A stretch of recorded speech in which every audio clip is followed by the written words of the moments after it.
Bonjour et bienvenue dans la zone astro. Ce soir, il y a des chances d'observer des aurores boréales, donc je vais y aller seulement avec mon smartphone et je vais, oui, prendre des photographies d'aurores et ensuite transformer ces photos en un GIF animé qui va nous montrer l'évolution de l'aurore. Je vais tout vous montrer comment faire cela dans cette vidéo. Cela vous intrigue? Eh bien, qu'attendez-vous? Entrons dans la zone astro.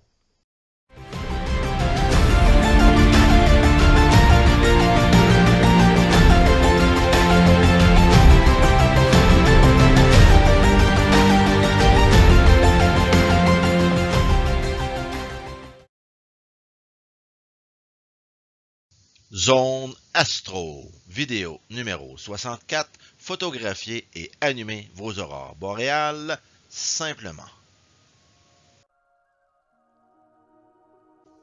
Présentement, à Rouyn-Noranda, il y a de fortes chances de pouvoir observer des aurores boréales en soirée, soirée donc du 16 septembre 2024. Commençons donc la préparation.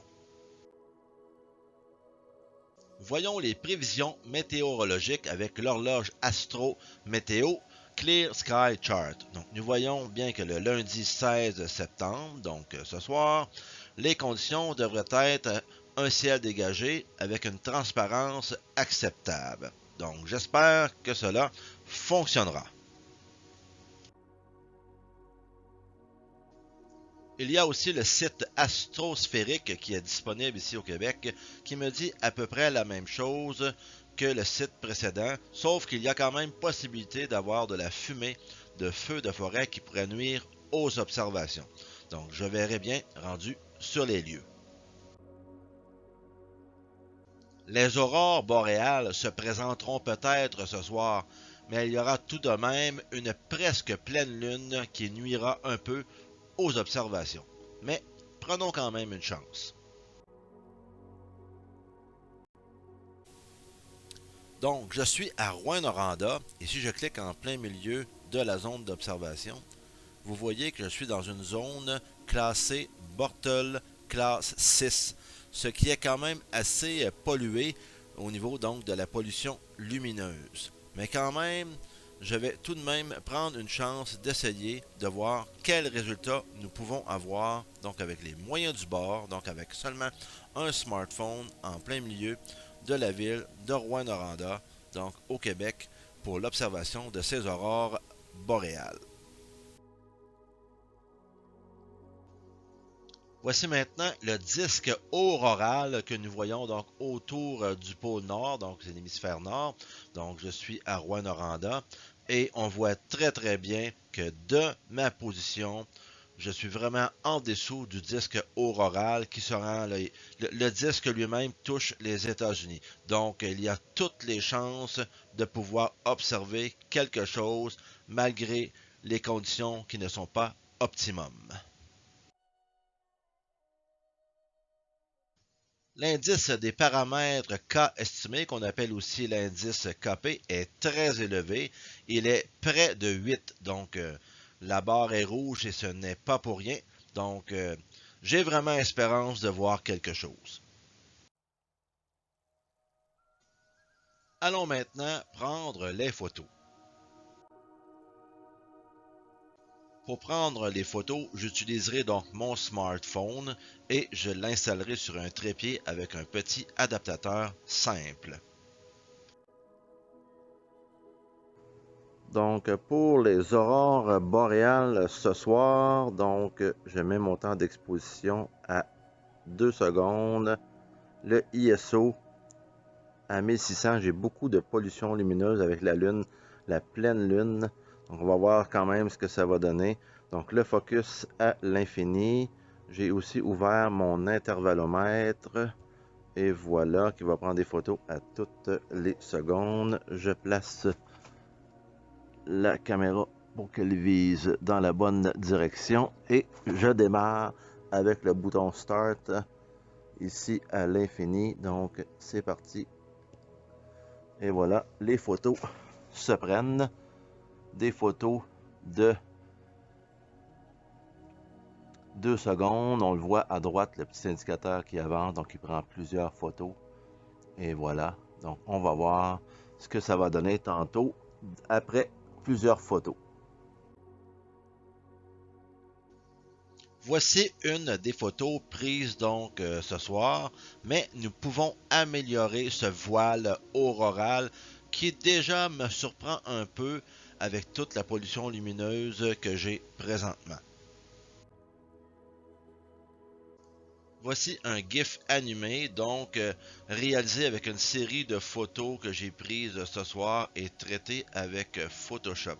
Je vais vous montrer toutes les étapes de traitement et la réalisation du GIF animé dans quelques instants. Mais allons voir avant la deuxième série de photos. Donc voici maintenant la deuxième série de photos, donc sous forme aussi de GIF animé. Donc c'est un peu différent, mais il y avait quand même pas mal d'actions. Donc, et une chance que le traitement a pu faire ressortir plus de détails car vraiment la pollution lumineuse n'aidait pas ce soir. Voici 5 images donc j'ai pris ce soir. Je vais faire le bouton droit dessus, ouvrir pour vous montrer en gros ce qu'elles ont l'air. Donc il n'y a aucun traitement sur ces images pour le moment. Et si je passe d'une à l'autre, vous voyez quand même l'effet de mouvement sur les 5 images. Donc je vais reculer. On voit très bien donc l'effet de mouvement. Donc on va voir cela tantôt dans notre GIF animé que nous allons faire donc avec ces 5 images. Je copie la première image ici car je vais faire des traitements tantôt dessus et je fais faire plus tard un traitement en lot qui va affecter toutes les images du dossier incluant celle-ci. Donc celle-ci je pourrais la réeffacer par la suite car c'est le double de celle-ci. Donc il n'y aura pas de problème pour avoir toutes les images donc traitées pour le GIF animé. Donc nous sommes dans Photoshop, une vieille version, mais ça fonctionne quand même sans problème. Donc j'ouvre le fichier donc, que j'ai copié tantôt, donc la première image. Donc en double, je prends celle-ci, je l'ouvre, la voilà. Et tantôt, je vous montrerai comment enregistrer ce que je fais pour pouvoir le répéter dans un lot. Mais je commence par vous mentionner que si je vais donc dans Images, Réglages, Niveau, je vais pouvoir, avec le petit triangle ici à gauche, m'en aller à peu près vis-à-vis le début de l'ascension de la ligne ici, là, qui fait comme une grosse montagne. Là, je me rends à peu près jusqu'ici. Et ensuite, le dernier ici, je le ramène vers la gauche, qui va augmenter un peu la luminosité. Donc, bon, à peu près jusqu'à 141. Bon, c'est parfait comme ça. Donc, vous y allez selon votre goût. Donc, je fais OK. Et je voulais vous parler ici qu'il y a des choses qui existent dans Photoshop, par exemple dans le menu Images, Réglages, des, des niveaux automatiques, contraste automatique. Vous pourriez aussi avoir couleur automatique dans une autre version. Donc si je demande par exemple contraste automatique, vous avez vu, ça pourrait être bien, mais dans ce cas-ci, je trouve que c'est un peu exagéré. Donc les couleurs sont exagérées. Si je vais dans Images, Réglages, Courbe, je pourrais essayer de travailler un peu cela pour diminuer ou augmenter, mais vous voyez, c'est quand même un peu trop exagéré les couleurs que nous voyons ici. Donc, je n'aime pas ça personnellement. Donc, nous allons faire un traitement qui, je crois, sera mieux que celui-ci. Donc, allons-y. Bon, je repars de l'image initiale, donc non traitée, la première, la copie que nous avons faite, et tant qu'à faire le traitement, nous allons faire ce qu'on appelle l'enregistrement de toutes les commandes pour les répéter, ces commandes-là, sur les autres photos. Et pour cela, ça nous prend dans le menu fenêtre ici. Donc, dans ma version, il faut que j'affiche les scripts. Ça pourrait être, dans votre cas, la fenêtre Action. Donc, si vous avez une version plus récente de Photoshop. L'important, c'est d'avoir accès donc au script ici et au petit bouton qui est ici en bas pour faire un nouveau script. Donc, si je tasse ceci vers la gauche pour que vous voyez la bulle, vous allez voir c'est écrit là, commencer un nouveau script. Donc, c'est bien le bon bouton. Donc, je ramène ceci là et je clique sur le bouton commencer un nouveau script. Donc, vous avez nouveau script. Je vais l'appeler Aurore Boréale. Et voilà. Donc, script par défaut, pas de touche de raccourci, pas de couleur spéciale pour... tout est bien comme cela. Donc, et quand je vais faire enregistrer, donc l'enregistrement va commencer. Je fais donc enregistrer. Et vous voyez ici le bouton enregistrer rouge là, qui est actif. Et quand nous allons vouloir arrêter l'enregistrement, ce sera le bouton ici, là, le petit carré noir pour arrêter l'exécution ou l'enregistrement. Donc je commence par le traitement comme tantôt dans Images, Réglages, Niveau. Donc j'amène ceci un peu vers la droite, comme tantôt vis-à-vis le début de la montée ici, là, que j'appelle la montagne. Et avec le triangle de droite, je descends comme ça vers la gauche. Donc autour de 140, c'était quand même à mon goût. Donc c'est bien comme cela. Et je fais OK. En deuxième lieu, j'aime aller dans Images, Réglages, Courbe pour descendre un peu la courbe. Donc pour un peu moins exagérer là, ce que j'ai fait tantôt. Donc ça adoucit un peu le résultat. Parfait comme cela. Et je clique sur OK. Vous pourriez utiliser dans les filtres bruit. Donc pour enlever le bruit, je n'ai pas dans cette version enlever le bruit. Là. Imaginons que c'est l'anti-poussière, là, mais vous avez certainement un filtre dans une version plus récente pour enlever le bruit. Vous pourrez faire des tests. Donc, imaginons anti-poussière. Et si par exemple j'aimerais cela, je pourrais faire OK. Donc, je regarde ce que ça fait comme traitement. Donc, c'est quand même pas si mal. Donc, c'est parfait comme cela. Je fais fichier enregistrer. Et ensuite, je fais fichier fermé. Donc, tout ce que j'ai fait, c'est enregistré ici. Et je vais faire arrêter l'enregistrement avec le petit carré noir. Et voilà. Donc, on voit ici, là, je remonte un peu plus haut, aurore boréale. Donc, j'ai modifié le niveau, la courbe, j'ai ajouté l'anti-poussière ou l'anti-bruit si vous voulez. Donc, dans une version plus récente, j'ai enregistré et j'ai fermé. Eh bien, toutes ces actions devront être répétées pour toutes les photos du dossier. Pour que la démonstration ne dure pas trop longtemps, donc j'ai seulement 5 photos dans mon dossier, mais naturellement, vous auriez pu en prendre beaucoup plus. Donc, je vais dans le menu Fichier, Automatisation, et j'ai ici le traitement par l'eau. Donc, en cliquant sur le traitement par l'eau, nous avons ici Script. Et il nous offre ici le dernier script que nous avons enregistré. Donc, il y en a d'autres, naturellement, mais c'est Aurore boréale que nous avons besoin présentement. Donc, la source, c'est un dossier. Donc, nous choisissons Dossier et nous allons le sélectionner. Donc, je sélectionne le dossier Aurore Test, dans mon cas, et je clique sur OK. Donc, ce sont les seules réponses que nous avons besoin avant de démarrer le traitement par l'eau, donc d'exécuter le script que nous avons enregistré tantôt pour notre dossier. Donc, je clique sur OK et nous allons voir les photos. Donc, voyez-vous ici, cette photo, c'est la première photo que nous avons traitée et la retraite une deuxième fois. Donc, je vais l'effacer tantôt. Donc, toutes les autres photos sont traitées. Il y en a seulement 5, donc ça ne sera pas très long. Donc, pour notre petite démonstration. Donc, et voilà, tout est terminé. Je vais donc voir dans le résultat, donc dans le dossier qui contient les images. Donc, la fameuse copie ici qui est traitée 2 fois, je la supprime. Donc, et avec le bouton droit ici, je fais ouvrir et je vous montre le résultat. Vous voyez, l'image est beaucoup plus jolie que l'image qui est non traitée. Et quand j'avance comme tantôt, on voit donc toutes nos 5 images de notre dossier. Donc, tout est parfait. On est maintenant rendu à la dernière étape qui sera pour ces 5 images de faire un GIF animé. Donc, je me dirige dans PowerPoint où je vais aller utiliser ces 5 photographies donc dans PowerPoint, donc une présentation flambant neuve comme on dit. Donc j'ai une diapositive vide seulement et je vais dans insertion, album photo, nouvel album photo. Donc ensuite j'ai fichier disque ici où je choisis mon dossier Aurore Test qui contient mes 5 photos.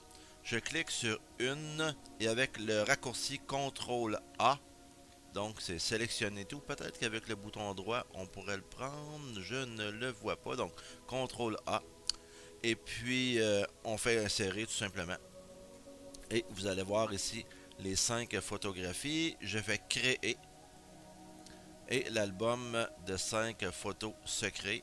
Donc la page titre ici, la diapositive titre, album photo, je l'enlève. Et je n'ai pas eu à insérer mes 5 photos une à une. Imaginez si vous en aviez 200 une à une, ce serait vraiment long. Mais avec la nouvelle, le nouvel album photo, eh bien, ça se fait tout seul. Donc je suis sur la diapositive numéro 1. Maintenant, je vais faire le GIF animé. Donc je vais dans Fichier, Exporter. Donc exporter. Donc toujours dans PowerPoint, n'est-ce pas? Et ce n'est pas créer une vidéo, c'est créer vraiment là, un GIF animé. Donc je clique sur GIF animé. On aurait pu faire une vidéo si on aurait voulu, là, mais un GIF animé va faire amplement l'affaire. Et ici, on peut définir la taille. Donc, est-ce qu'on veut ça très grand, donc en Full HD, en grand 720p ou plus petit? Bon, je vais choisir très grand. Et puis, donc, c'est de la diapositive 1 à la diapositive 5. Donc, si nous avions 200 diapositives, nous aurions pu choisir de 50 à 75 si on avait voulu. Aujourd'hui, je prends les 5. Et ici, secondes à passer sur chaque diapositive. Donc, je vais choisir 0,15 secondes. Donc, ça va être quand même assez rapide. Et puis, si vous voulez rendre l'arrière-plan transparent, c'est possible, mais dans le cas présent, ce n'est pas nécessaire. Donc, je clique sur Créer un fichier GIF. Donc, je vais l'appeler Aurore. Et je vais aller le mettre dans le même dossier. Donc, où est-il? Aurore Test. Et voilà, Aurore Test, Aurore, GIF. Et je fais enregistrer. Donc, ce n'est pas très très long, car il y a seulement 5 photos. Et le GIF est terminé. Donc, je me dirige maintenant dans le dossier qui contient les images, donc les 5 photos, ainsi que le résultat du GIF animé. Je double-clique dessus. Et vous voyez donc le résultat de cette création de GIF animé. Donc un GIF animé qui pourrait nous servir, exemple, dans une présentation PowerPoint ou tout simplement pour montrer à vos amis ou l'envoyer sur Internet, sur Facebook par exemple. Donc c'est vraiment assez simple à faire, n'est-ce pas? Voici un exemple de photographie d'aurore boréale. Donc c'était des petites aurores boréales, mais ce soir-là, il y avait aussi la comète Neowise. Donc voilà la comète Neowise sous fond d'aurore boréale pris donc avec mon smartphone. Et vous voyez, ça fait une superbe photographie. Deux autres photos d'aurore boréale, toujours prises avec mon smartphone, et un temps d'exposition plus long cette fois-ci. Donc vous voyez même la couleur rouge donc qui apparaît dans les photographies. C'était vraiment assez spectaculaire ce soir-là aussi, les aurores boréales. Et les dernières 4 photos, toujours aussi intéressantes, toujours prises au smartphone. Donc, vous allez pu voir ici dans cette vidéo que nous pouvons prendre vraiment de très jolies photos de façon très simple avec seulement un smartphone. À vous de vous amuser. Merci d'avoir écouté cette vidéo jusqu'à la fin. Maintenant, vous serez capable de prendre en photo des aurores boréales seulement avec un smartphone et un trépied, et vous allez pouvoir en faire un GIF animé assez facilement. Donc, si vous avez apprécié cette vidéo, eh bien, mettez un pouce vers le haut. Pourquoi ne pas vous abonner à la chaîne et activer les notifications pour ne rien manquer des futures vidéos. Donc, je vous remercie encore tout le monde pour votre fidélité et vos commentaires que vous donnez parfois. Et je vous dis à bientôt dans la Zone Astro.